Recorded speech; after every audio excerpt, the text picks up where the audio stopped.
in 1896, about the same time that that the canal was being put through Broward County, and about the same time the railroad was being put through Broward County, a national movement arose of like-minded people who were generally farmers and who had organized through farmer alliances, through the National Grange, through state granges, and through different groups of populist groups. And they were actually pushing candidates nationally. They were pushing candidates in all the agricultural states, and this was an agricultural state. There was a very independent-minded man in Jacksonville named Napoleon Bonaparte Broward. And he was a big man with a big personality. And he had been the sheriff of Duval County, then perhaps the largest city in the state was Jacksonville. And he knew all the political people. And he started agitating for the populace. And he grouped with other people who were like-minded in 1896. The national leader of the group was William Jennings Bryan. And one of the followers at the time, and some were Republicans and some were Democrats, was Colonel Theodore Roosevelt, who was in the administration of William McKinley. And Broward didn't get beyond his reputation in Duval County until he started, about that same time, running guns to Cuba. He was a filibuster. If you could advance it again. Okay, thanks. And again. Thank you.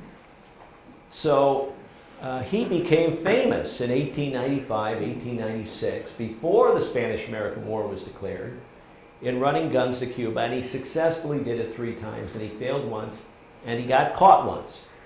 And the American government didn't want to be too friendly to the Spanish government, and there were a lot of sympathy. There was a lot of sympathy for Cuban patriots who were based in this country, and so he became famous.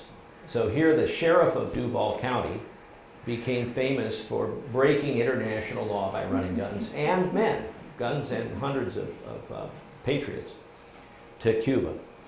He got away with it, and for that reason, after the War of 1898, he was regarded as something of a hero because he was proved right by the sinking of the Maine, something we're not exactly sure that the Spanish even did, and by the very quick victory that we achieved by sending troops to Cuba. And in fact, while we were at it, we took over Puerto Rico and the Philippines as well. So he all of a sudden was very famous.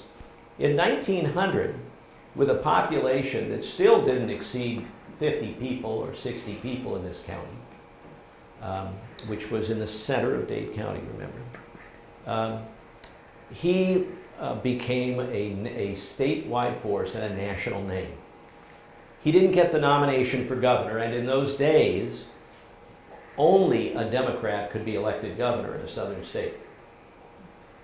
The Democrats were so separately grouped from the Republicans that there was no hope of a Republican winning office. The Republicans were connected with the Reconstruction era, with the oppression of the northern government, and with rights for slaves, or rights for ex-slaves.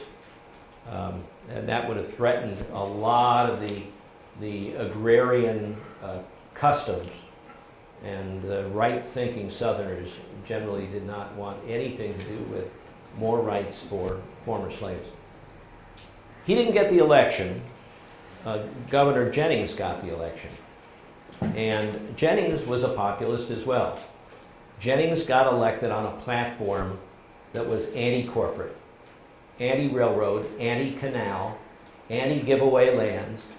He wanted the lands drained, but he wanted the lands drained for small farmers. That was the populist goal. That was the Grange goal. Everything should be for yeoman farmers. All the vast millions of acres. By this time, all 20 million acres had been given away to the canal and railroad companies with very little payment in return. They hadn't performed, they hadn't drained, they just got the land. And it wasn't even given away by the IIF.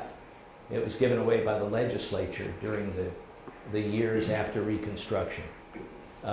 Jennings said, we're not giving away any more land and we're going to get most of it back. He became very unpopular with the power interests of the state, but he had Broward for a very strong ally, and Broward stumped the state for Jennings. Jennings, however, could not accomplish anything with draining the Everglades for two reasons. One was there was no thorough study showing how you could go about draining the Everglades. Mechanical devices had been invented that could do it, but there really was no very thorough study done. The other was he was in a bitter fight with the corporations who took him to federal court and said, you can't take our land away, so only we can do anything. And we're not ready to do any drainage. Look, we got all this dry land already, and those of us who were running behind got the wet land, and we're okay with that. They won their suit in the federal government, and they got his bill that would have opened up the land to be given out again or sold again, held unconstitutional. Let me think about that. Now I'm jumping ahead to Broward. Broward gets elected to finish the job. And he didn't have a good study, but he started working on getting studies. His theory was, and he repeated it over and over, when he first went on the stump in 1904 to be elected, he was opposed by almost every newspaper in the state. Newspapers were very powerful those days before radio and television. And his platform doesn't even mention drainage. His idea was get the land back, we'll deal with what to do with it, we'll give it to farmers, but there's an awful lot of dry land that was given away in that 20 million acres. And let's get it back. And he said in those days you could say any kind of bad thing you wanted about anybody without it being true. So Bob Davis, the other Democratic candidate, remember only Democrats got elected. Sometimes they didn't even have elections between a Republican and a Democrat because no one would run. Davis was slandered so much by Broward that Broward started to suffer through the newspapers, pointing out how untrue so many things he was saying were. So he latched onto the drainage issue because it was well known that Bob Davis, the other Democratic candidate, was against drainage. And drainage carried Broward to victory. He said, everybody knows water will run downhill. You punch a few holes in the lip, you channelize it to go where you want it to go, and the water will all flow into the drainage canals. And he didn't have a study yet, but that's how he won the election. So governors at the time were only allowed one term, so he didn't have to run against the incumbent? No, you could have 2 terms in those days. So Jennings didn't run against him? But we only had one governor in all those years who served 2 terms. And he was the biggest giveaway governor of all, Bloxham. Usually the people were so unhappy in Florida after a term, they always voted. Even Bloxham was voted out of office for 15 years. So you could serve 2 terms in those times, but they didn't. So now we have Broward as governor. Broward goes with federal connections, and somebody who was very fond of him was the President of the United States, Theodore Roosevelt, who was both a conservationist and a populist. He was supported by Gifford Pinchot, the nation's best-known conservationist at the time, who was really a forester. Didn't really appreciate that there was some benefit to conserving marshes. He was supported eventually by the shills for all the drainage interests, and so eventually the newspapers came around to him, although they fought his election bitterly. The Miami News, the Miami Metropolis, the Palm Beach Post, all these papers opposed him, the Florida Times and the Florida Union out of Jacksonville. But they eventually came around because eventually the canal and railroad companies decided this is in our best interest. If somebody can really make drainage cheap, and Broward was promising $1 an acre was going to be the cost of draining all this land. And he made a lot of reprints of a report that had come out of the U.S. Department of Agriculture that said that. Well, it turned out the report was wrong. But the fellow who wrote the report, disgraced in Washington, took a job as the head engineer, drainage engineer in Florida, managed to extend his career by that. The Wright report, which you can buy and reprint, is a really interesting study of the history, but its hydraulic or hydrological information and its cost information is very suspect. Well, he went ahead. By 1906, even before he got the drainage law straightened out, but after Governor Jennings had convinced the federal government to deliver deeds to the 20 million acres, and before the railroad and canal companies were determined who was going to get to keep their land and who wasn't, because they hadn't paid for it, he started 2 dredges working. One dredge was starting going due west from the south branch of the South Fork of New River. And it begins around the intersection of Griffin Road and 441. 3 months later, he started another dredge. This is 1906. Going west-northwest from the north branch of the South Fork of New River. That would be underneath the Cloverleaf interchange that is I-595 and Highway 441 in State Road 7.